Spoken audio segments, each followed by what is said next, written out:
मानव समाचार, मानवता के हक में। इस वक्त मैं खड़ा हूँ सहारा हॉस्पिटल में। मेरे साथ मौजूद हैं सहारा हॉस्पिटल के जो मैनेजर हैं, हॉस्पिटल मैनेजर समीर खान साहब। समीर खान साहब, यहाँ पर इस वक्त फ़िलहाल में कितने मरीज़ एडमिट हैं? 85 के आसपास यहाँ पर। इनमें जो है वो माइल्ड कितने हैं? ऑलमोस्ट अपने पास अभी जितने भी सभी पेशेंट ओटो पर है। अच्छा। 2-3 छोड़कर 2-3 छोड़ करके सभी तकरीबन पेशेंट ओटो पर है। अच्छा। जिसमें उपचार करते हुए किस किस्म की आपको दिक्कतें आ रही है, क्या आ रहा है? अभी दिक्कतों का तो ऐसा है, अब तो उसकी आदत ही हो गई। अच्छा। क्या करेंगे, साल भर हो गया। कहाँ कॉरपोरेशन का भी हमको पूरा सपोर्ट मिलता है। ठाकरे मैडम भी हमको पूरा सपोर्ट करते हैं। जो भी यानी आधी रात को भी उनको कॉल करो तो वो पूरा सपोर्ट करते हैं हमको। यानी कॉल वगैरह भी कभी ऐसा नहीं होता है कि हमारे कॉल मिस करेंगे। अच्छा। हाँ। तो इस वक्त जो भी आपने तादाद बताई मरीजों की 85 के आसपास, 85। तो यहाँ पर प्रॉपर मालेगांव के पेशेंट कितने हैं, राउटर के बाहर के कितने? अभी फ़िलहाल तो ग्रामीण के पेशेंट ज़्यादा है। जैसे अपने मालेगांव है, मालेगांव के आसपास सब छोटे छोटे 256 खेड़े लगते हैं। आसपास कोई बड़ा हॉस्पिटल नहीं है। अब उनको जाने के लिए कोई जगह नहीं है, इसलिए वो यही आते हैं। सुईल भी ऑलमोस्ट फुल है। सुईल वाले भी रिफ़र बना के इधर भेज देते हैं, तो फिर हमको लेना ही पड़ता है क्योंकि पेशेंट की कंडीशन ऐसी होती है, हम उनको यानी मरता छोड़ नहीं सकते। कोई भी एक इंसान रहेगा, इंसानियत के नाते उनको ऐसे छोड़ नहीं देंगे कि यार आप मर जाओ। एडमिट करना ही पड़ता है, इसलिए फिर हम उनको एडमिट करते हैं, इलाज देते हैं। हमारा इलाज का रेशो भी काफ़ी अच्छा है, काफ़ी हद तक के काफ़ी अच्छा है। 85 अबव पेशेंट यहाँ से तो चल कर वापस गए। उसी में एक सवाल की तरफ आ रहा था कि बड़ा एक नाजुक सा सवाल आपसे पूछना चाहूँगा। अक्सर सहारा हॉस्पिटल पर इल्ज़ाम लगता है यार, एक भय लोगों में एक डर ऐसा फैल गया है, वजह जो भी हो, कि यहाँ पर डेथ रेशो जो है लोगों के अकॉर्डिंग बहुत ज़्यादा है, या एक धारणा ऐसी बनी हुई है, एक नज़रिया ऐसा बना हुआ है कि सहारा हॉस्पिटल में अगर पेशेंट जाता है तो ज़्यादातर जो है लोगों का ऐसा कहना है कि ज़्यादातर जो है उनकी डेथ हो जाती है। इस बात में कितनी सच्चाई है, इसको आप किस तरीके से जस्टिफिकेशन देंगे, जस्टिफाई करेंगे? एक्चुअल में ना लोग डरे हुए हैं कोविड के नाम से, तो उनको लगता है पहले तो बहुत सारे ऐसे इलाज करते ही नहीं है। जाएंगे अपने पास के जो भी डॉक्टर्स है उनसे गोली दवा लेंगे। जब पेशेंट की कंडीशन बहुत ज़्यादा क्रिटिकल हो जाती है उसके बाद वो हॉस्पिटल में आते, यानी ऑलरेडी वो 4-5 दिन लेट होते, अंदर ही अंदर उनका पूरा 50% से ज़्यादा लंग्स इफेक्टेड हो जाते हैं, उसके बाद आते हैं। उसके अंदर भी फिर भी हमारा रेशो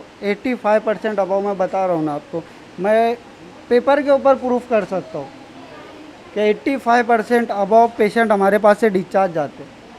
इतना बड़ा हॉस्पिटल है 200 बेड का, इसमें से अगर रोज़ 4-5 डेथ भी होती है ना तो नॉर्मल बात है। यानी आपका कहना यह है कि जिस वक्त पेशेंट आपके पास आते हैं तो बड़ी क्रिटिकल सिचुएशन में वहाँ पर आते हैं और उनको संभालना आपके लिए यह खुद भी एक बहुत बड़ा चैलेंज होता है। बिल्कुल चैलेंज और ऐसे में भी जो है आप तकरीबन 85% जो है रिकवरी यहाँ का रेट है, और कुछ 15% के आसपास जो है वो पेशेंट क्योंकि लेट हो चुका होता है, इसके लिए जो डॉक्टर्स के हाथ में नहीं आ पाता। क्योंकि देखो अभी एक्चुअल में ना ज़्यादातर ग्रामीण के पेशेंट आ रहे हैं, उनको उधर कोई होता नहीं है हॉस्पिटल वगैरह चेकअप। वो जो भी गोली होती है खाते पीते, थोड़ा बहुत कवर होता है, थोड़ा बहुत नहीं होता है। जब बहुत ज़्यादा क्रिटिकल होता है उसके बाद आते हैं गांव में, पहले सब तरफ घूमेंगे, सब भेजेंगे सहारा में, फिर सहारा में आते, फिर सहारा में आते आते ऑलरेडी वो बहुत ज़्यादा लेट हो गए थे। अक्सरियत डेथ है ना इधर बाहर ग्रामीण के पेशेंटों की होती है। अच्छा। गाँव के पेशेंट अपने मुश्किल से इक्का दुक्का किसी की डेथ होती है, क्योंकि गाँव का वो जल्दी पहुँच जाते हैं। ग्रामीण में जो सुविधा नहीं है कि यहाँ पर नहीं है पहुँच सुविधा। सके, या ऐसे हॉस्पिटल्स नहीं होते, या जो मर्ज है वो डिटेक्ट होने में काफ़ी वक्त लगता है, या पेशेंट खुद छुपा लेता है। बिल्कुल बात सही बात इसलिए वो है। हाथ में आ नहीं पाता। ग्रामीण में तो बहुत सारे लोग स्वैप भी नहीं देते। अब स्वैप ही नहीं देते, ये सस्पेक्टेड पेशेंट आते हैं। अच्छा। ना तो निगेटिव होते ना पॉजिटिव होते, उनको यहाँ लाते एडमिट करते, फिर स्वैप जाता है, उसके बाद उनकी रिपोर्ट आती है, यानी वो बहुत ज़्यादा लेट हो जाते हैं। अच्छा। यहाँ का जो स्टाफ है वो कितने लोगों पर मुश्तमिल है, आप बता पाएंगे डॉक्टर? टोटल स्टाफ हमारा 106 सारा। सहारा का जो टोटल उनका अपना स्टाफ है 106 106 है, जो अलग अलग यूनिट यहाँ पर इसमें वार्ड बॉय, नर्सिंग स्टाफ है, डॉक्टर्स है, मैनेजर्स है, हमारे नोडल ऑफिसर है डॉक्टर अजमल खान, एक और हमारे मैनेजर विवेक पाटिल। अच्छा। और बाकी के सभी डॉक्टर से बहुत मेहनत करते हैं। एक्चुअल में अभी ईद के दिन भी हमारे पास 80% मुस्लिम स्टाफ है। अच्छा। लेकिन किसी ने भी छुट्टी नहीं ली है। अच्छा अच्छा अच्छा अच्छा। एक बड़ी बात है कि यहाँ पर तकरीबन 80% डॉक्टर्स का जो स्टाफ है वो मुस्लिम है, मगर ईद जैसा इतना बड़ा त्यौहार होने के बाद भी उन लोगों ने कुर्बानियाँ दी। अपने परिवार में उन्होंने ईद को सेलिब्रेशन नहीं किया, बल्कि इंसानियत का जो तकाजा था और जो फ़र्ज़ उन्होंने निभाने की कस्में उन्होंने खाई हैं, उन कस्मों को निभाने के लिए उन्होंने अपनी सारी खुशी को जो है वो दरकिनार करते हुए मरीज़ों को प्राथमिकता दी है और यहाँ पर उनके इलाज में वो डटे हुए हैं। तो आप कितने घंटा ड्यूटी आप लोगों की यहाँ पर होती है? देखिए सभी की यहाँ पर 8 घंटा ड्यूटी है। अच्छा, उसके बाद डॉक्टर्स की वगैरह सबकी। यहाँ पर विवेक पाटिल और एक समीर खान हॉस्पिटल में हम 24 आवर रहते हैं यहाँ पर। अच्छा, आपका रहना ही यहीं पर है? यही है, नीचे ही रूम है मेरा और नीचे ही रहता हूँ। तो आप कब से घर पर नहीं गए? अपने परिवार में कब से नहीं गए? परिवार में तो मैं साल भर के अंदर मुश्किल से मैंने 10 दिन दिया हूँगा घर पर। साल भर से यही हूँ। आप इसी शहर से बिलोंग करते इसी शहर से बिलोंग करता हूँ। रौनकाबाद में घर है मेरा। हैं? अच्छा, यानी पूरे साल भर में 365 दिनों में 10 करीब से करीब 20 दिन बस बहुत हो गया मैं घर गया हूँ। उसके अलावा मैं यहीं पर हूँ 24 घंटे। आप देख सकते हैं कि एक डॉक्टर या एक ज़िम्मेदार की जो ज़िम्मेदारी क्या होती है कि 365 दिनों में बामुश्किल मालेगांव शहर में रौनकाबाद एरिए में ये रहते हैं, मगर सिर्फ गिन के 10 दिन इन्होंने अपने परिवार को दिया। कभी ऐसा होता है परिवार नाराज़ होता है? बिल्कुल होता है, परिवार भी नाराज़ होता है। सभी के परिवार, किसी का भी परिवार हो नाराज़ होता है, लेकिन उनको समझाना पड़ता है। अभी जिम्मेदारी है तो उठाना ही पड़ेगी। ऊपर वाला भी हर किसी को नहीं चुनता है जिम्मेदारी के लिए, जिसमें काबिलियत होती है उसी को चुनता है। जैसा कि समीर खान साहब ने कहा, खान साहब आप सभी को, क्योंकि आपने अपने परिवार से ज़्यादा यहाँ पर मरीज़ों को तरजीह दी है, खुशी का मौका है, मगर आप वहाँ पर नहीं हो, अपने परिवार में नहीं हो। हम भी आपके परिवार का एक हिस्सा है, तो हमारी सब की तरफ से जो है आपको हम ईद की मुबारकबाद देते हैं, आपके पूरे स्टाफ को ईद की मुबारकबाद देते हैं। और अभी ये हमारे ना नीचे पुलिस वाले अक्सर गायब रहते हैं, सिक्योरिटी मिलती नहीं है हमको। यहाँ पर सिक्योरिटी नहीं मिलती है? नहीं मिलती। आज हमारे जो सिक्योरिटी वाले चाचा है, किसी ने आके उनसे मेड़ बेड़त करके गया है, उनको लोटा लाठी करके मार के गया है उनको। अच्छा। अभी फिर भी पुलिस वाले कोई थे नहीं, उनको फ़ोन करके बुलाया गया तो बोलते चलो ठीक है माफ़ी मांग लो, क्लियर करो। यानी कोई भी आके मार के जाएगा। क्यों 12 घंटे 1 साल से काम कर रहे, रिटायर फौजी हो जिनके ऊपर हाथ उठाया। ये एक बहुत बड़ी बात है जो डॉक्टर साहब ने यहाँ कहा। इतना बड़ा हॉस्पिटल है, इतने सारे पेशेंट हैं, इतना डॉक्टर स्टाफ है, मगर सिक्योरिटी के नाम पर यहाँ पर कोई भी पुलिस कर्मचारी मौजूद नहीं रहता। हम प्रशासन से यही कहेंगे कि ये भी जो हैं ये इनको फ्रंट लाइन वॉरियर्स कहा गया है। ये वो योद्धा हैं जो आगे की सफ़ों में आकर बीमारियों से लड़ रहे हैं। ऐसे में इनकी खुद की सिक्योरिटी की, इनकी खुद की हिफाजत की ज़िम्मेदारी हमारी है। इसलिए आप जो है यहाँ पर माकूल सिक्योरिटी स्टाफ रखें ताकि किसी भी किस्म का कोई नाखुशगवार वाक़या ना हो। कभी कभी ये भी होता है कि किसी पेशेंट की डेथ हो जाती है तो वो जो परिवार के ज़िम्मेदार हैं वो आपा खो बैठते हैं, वो अपने आप को ये समझा ही नहीं पाते कि उनका पेशेंट जो है वो बीमारी के कारण एक्सपायर हुआ है। ऐसे मौके पर अक्सर ये होता है कि डॉक्टर्स के ऊपर और नर्सिंग स्टाफ के ऊपर जो है हमले भी हुए हैं। ऐसे वक्त में जो है सिक्योरिटी का, यहाँ पर पुलिस सिक्योरिटी का होना बहुत ज़रूरी है। हम यही कहना चाहेंगे मानव समाचार के माध्यम से कि यहाँ पर तुरंत जो है पुलिस सिक्योरिटी का इंतज़ाम होना चाहिए। खान साहब, किस तरह के चैलेंजेस आपको यहाँ पर किस तरह की दिक्कत, किस तरह के चैलेंजेस आपको आ रहे हैं? देखिए अभी जो माहौल बना हुआ है कोविड से ना, सारे जितने भी लोग हैं सब डरे हुए। हम इससे पहले धुलिये में, नासिक में भी राउंड ले चुके हैं कोविड सेंटर के अंदर। वहाँ हमने देखा है पेशेंट के जितने भी डॉक्टर्स होते हैं, नर्सिंग सब डबल पीपी किट पहनते हैं। ऐसे गोली लेंगे, ऐसे फेंक देंगे, पेशेंट के पास भी कोई जाता नहीं। यहाँ पर सिर्फ मालेगांव पैटर्न नाम से फेमस है, बिना पीपी किट के सब काम करते हैं। वार्ड बॉय है, देखो ये वार्ड बॉय है हमारे, और इधर ये ऐसे ही काम करते हैं, सिर्फ मास्क लगाएंगे वैसे ही काम करेंगे। कंटिन्यूअसली। ये यहाँ जो मालेगांव पैटर्न पूरी दुनिया में जो है माना गया, पूरी दुनिया में इसकी सराहना हुई। दरअसल वो पैटर्न जो है सबसे बड़ा यही है कि यहाँ के डॉक्टर्स ने जो बिल्कुल, ये भी क्यों किया था हमने स्टार्ट, इसलिए ताकि तो पेशेंट के जो रिलेटिव्स होते हैं, पेशेंट होते हैं, उनके अंदर से डर निकल जाए, क्योंकि ये बीमारी सबसे पहले दिमाग में घुसती है और दिमाग से पहले ही बीमार हो जाते हैं। समीर साहब ने जैसा कि बताया, मालेगांव पैटर्न पूरी दुनिया में इसलिए मशहूर था कि मालेगांव शहर के डॉक्टर्स पूरी निडरता के साथ अपने फ़र्ज़ को अंजाम दे रहे थे, बिना किसी पीपी किट के। ये एक सादे से मास्क को पहनकर पेशेंट के बीच आ जा रहे थे, उनके रिलेटिव्स के बीच आ जा रहे थे, ताकि उनको संभालने वाले जो रिलेटिव्स हैं उनको ये मैसेज जाए कि ये बीमारी ख़तरनाक तो है, मगर उतनी ख़तरनाक भी नहीं है जितनी आप समझ रहे हो। इस बीमारी को अगर आप दिलो दिमाग से निकाल दोगे तो इस बीमारी से लड़ना और भी आसान हो जाएगा। इसीलिए जो है इन्होंने अपने आप को ख़तरे में डालकर उनके रिलेटिव्स को ये बताना चाहा कि एक सादा सा मास्क भी लगाने के बाद जो है आप खुद अपने पेशेंट की केयर कर सकते हैं, आप खुद अपने पेशेंट को संभाल सकते हैं।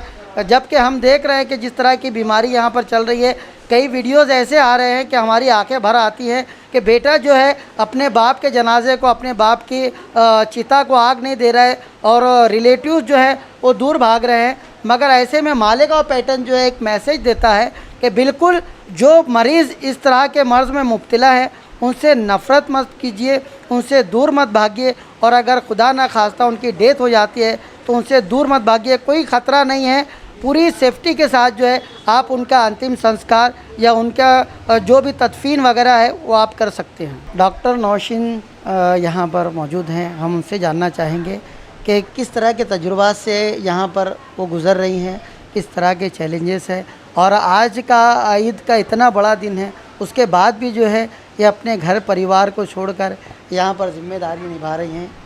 क्या कहना चाहेंगे? सबसे पहले तो मैं सबको ईद मुबारक बोलूँगी। और जैसा कि आप पूछ रहे चैलेंजेस, क्या चैलेंजेस है यहाँ पर, देखिए पहले तो हम लोगों के घर वाले हम लोगों को यहाँ आने के लिए मना कर रहे थे कि नहीं, कोविड में नहीं जाना है। इतने बड़े बड़े जो एमडी डॉक्टर्स हैं उन लोगों ने हॉस्पिटल्स बंद कर दिए थे और कोई ओपीडी वगैरह नहीं देख रहे थे। तो तब हम लोग घर पर बोलते कि नहीं, हम लोग को तो जाना ही है, हम लोग करेंगे, क्योंकि हम लोग डॉक्टर ही किए इसलिए ना, इतना अच्छा मौका है कि हम लोग अपनी खिदमत अंजाम दे सकें। तो 1 साल से हम लोग तकरीबन काम कर रहे हैं यहाँ पर, पूरा 1 साल हो गया। जब से कोविड आया था ना तभी से हम लोग यहाँ पे काम कर रहे हैं, और इतने इफ़र्ट्स करने के बाद भी यहाँ पर मतलब कुछ टाइम ऐसा भी होता है कि पेशेंट की अगर डेथ हो गई है, पेशेंट सीरियस हो गया है, तो उनके रिलेटिव्स हम लोगों से बहुत बहस करते हैं कि आप लोग सही से केयर नहीं कर रहे हैं, जबकि हम लोग जितना हो सके उतना तो पूरा कर देते हैं, क्योंकि पेशेंट ज़्यादा है, स्टाफ कम है, स्टाफ का थोड़ा प्रॉब्लम है यहाँ पर। फिर भी हम लोग जितनी कर सकते हैं पेशेंट की हेल्प उतनी कर देते हैं। बाकी यहाँ पे तो अच्छे तरीके से सोचते हैं कि भाई सबको अच्छी सर्विस मिले, सारे लोगों को हम लोग ख्याल रख सकें, लेकिन फिर भी पेशेंट लोग ये बात नहीं समझते, उनके रिलेटिव्स ये बात नहीं समझते कि भाई सोचते हैं कि तुम लोग सही काम ही नहीं कर रहे हो। ठीक है, इस तरह के चैलेंजेस से हम लोग को रोज़ रोज़ निपटना पड़ता है यहाँ पे। अभी कुछ दिन पहले की बात है कि एक पेशेंट की डेथ हो गई थी, तो उनके रिलेटिव्स मैडम के ऊपर मतलब हाथ उठा दिए थे मॉर्निंग के टाइम में। उस वक्त बहुत मसला हुआ था और पुलिस वालों ने भी मतलब हमारी कंप्लेन लेने से इनकार कर दिया था। तो इस तरह का होते रहता है हमारे साथ। नहीं, हम लोग परमानेंट नहीं है, मानधन पर हम लोगों को अपॉइंट किया गया है, 3 मंथ के लिए अपॉइंट किए थे, लेकिन कंडीशन जैसे क्रिटिकल हो गई थी, क्राइसिस ख़त्म नहीं हुआ था, तो हम लोगों का जो है कॉन्ट्रैक्ट बढ़ा दिए थे। तो अभी फ़िलहाल 1 साल से हम लोग कंटिन्यूस काम कर रहे हैं यहाँ पे। तो ये थी डॉक्टर नौशीन जो अपना दर्द बयान कर रही थी कि बड़े बड़े एमडी डॉक्टर्स ने जहाँ पर जब ये बीमारी शुरू हुई थी अपने हॉस्पिटल्स बंद कर दिए थे। उस वक्त ये जो BMS किए हुए बच्चे थे, इन्होंने अपने दिल को मजबूत करके इस जंग में जो है अपने आप को सौंपा, और साल भर से ये इस जंग में किसी योद्धा की तरह लड़ रहे हैं और अपने मकसद में कामयाब भी हो रहे हैं। हज़ारों की तादाद में इन BMS डॉक्टर्स के हाथों से पेशेंट शिफायाब होकर निकल रहे हैं। ये एक बड़ी बात है, वरना MD डॉक्टर्स भी जो है इस तरह का कारनामा करने में नाकाम है। मेरे साथ डॉक्टर नौशीन मौजूद हैं। डॉक्टर नौशीन, रमज़ान शरीफ का महीना गुजरा, तो आपके यहाँ पर मामूलात क्या थे, किस तरीके से रमज़ान का एहतमाम आप लोगों ने यहाँ पर किया? सबसे पहले तो सभी लोगों को ईद की पुरखुलूस मुबारकबाद। रमज़ान शरीफ का ऐसा था कि यहाँ पर मॉर्निंग, इवनिंग और नाइट 3 शिफ्ट चलती है। तो मॉर्निंग और इवनिंग में यहाँ लेडीज़ डॉक्टर्स सारे अपॉइंटेड है, ठीक है। तो इवनिंग का ऐसा था कि इवनिंग का जो हम लोगों का टाइम है वो 3 बजे से लेकर रात में 10 बजे तक हुआ करता है। उसके अंदर हमारे जो लेडीज़ डॉक्टर्स हैं सब, फिर यहाँ पर मुस्लिम वार्ड बॉयज़ हैं, मतलब मुस्लिमों में देखा जाए तो, बाकी सिस्टर ब्रदर जो हैं वो नॉन मुस्लिम हैं। तो ऐसा था कि हम लोग घर तो जा नहीं सकते थे, क्योंकि यहाँ पर हर सेकंड में एक पेशेंट क्रिटिकल हो जाता है और हमारा पेशेंट हमारी पहली प्रायोरिटी है, मतलब ये हमारी जिम्मेदारी है, हम इनसे दूर भाग नहीं सकते। अभी मुझे कोविड में अपॉइंट हुए 29 मई को 1 साल हो जाएगा। लास्ट ईयर जो था मतलब ईद हो चुकी थी, लेकिन तब तो इतना कोई तजुर्बा नहीं था। लेकिन इस साल रमज़ान के महीने में हम लोगों को बहुत सारी मुसीबतें फेस करनी पड़ी। मॉर्निंग के डॉक्टर्स भी सुबह से आते थे, 3 बज जाता था, धूप रहती थी बहुत, मतलब उनके घर पे भी बच्चे हैं, उनके शौहर हैं, यहाँ से जाके फ़ौरन इफ्तारी का एहतमाम करना उनके लिए भी ये काफ़ी मुश्किल साबित हुआ। और हमारा जो ऐसा था कि हम 3 बजे आते थे, उसके बाद इफ्तारी के लिए घर तो जा नहीं सकते, उसके बाद हम लोग इफ्तारी का इंतज़ाम यहीं किया। हम सभी लोग, तमाम डॉक्टर्स, वार्ड बॉयज़ और नर्सिंग स्टाफ जो है, उन लोगों को हम ऊपर छोड़ के जाते थे। नीचे हमारा एक रूम रखा गया था नमाज के लिए, तो हम 10 मिनट में इफ्तारी करके और फ़ौरन वापस आते थे। मतलब हमारा जो नर्सिंग स्टाफ है वो भी बहुत ज़्यादा कोऑपरेटिव है। जब तक डॉक्टर्स और वार्ड बॉय रोज़ा इफ्तार के लिए नीचे जाते थे, तब तक हमारा नर्सिंग स्टाफ देख लेता था। और इस 10 मिनट के अंदर, इस दरमियान अगर कोई पेशेंट क्रिटिकल हो जाता था तो हमारे नर्सिंग स्टाफ हैंडल करने की कोशिश करते थे। और अगर मतलब जो डेथ के करीब होता था तो तब हम लोगों को नीचे से बुला लिया जाता था। कभी कभी तो ऐसा हुआ कि हमने पेशेंट को CPR देते देते भी रोज़ा इफ्तार किया है। यहाँ पर एक खजूर हाथ में लेके और CPR दिया, इस तरह भी हमारे रोज़े खुले। हमारे वार्ड बॉयज़ बहुत टाइम ऐसा हुआ है कि नीचे ही पेशेंट कोई ब्रॉड डेथ आ जाती थी या पेशेंट क्रिटिकल हो जाता, तो हमारे वार्ड बॉयज़ उन लोगों को, बाज़ औक़ात ऐसा था कि पावर नहीं होने की वजह से लिफ्ट बंद थी रमज़ान महीनों में ही, तो हमारे वार्ड बॉयज़ जो है पेशेंट को बाकायदा उठा के ऊपर लाते थे इफ्तारी के टाइम। तो वार्ड बॉय बोलो, डॉक्टर्स बोलो या नर्सिंग स्टाफ या मैनेजर, हर किसी ने इसमें इस रमज़ान के महीने में हर किसी ने अपनी मेहनत दिखाई है और हर किसी ने तकलीफ़ों का सामना किया है। काफ़ी आँखों को नम कर दिया डॉक्टर नौशीन ने। राजधानी हो राजधानी, राजधानी हो राजधानी हो।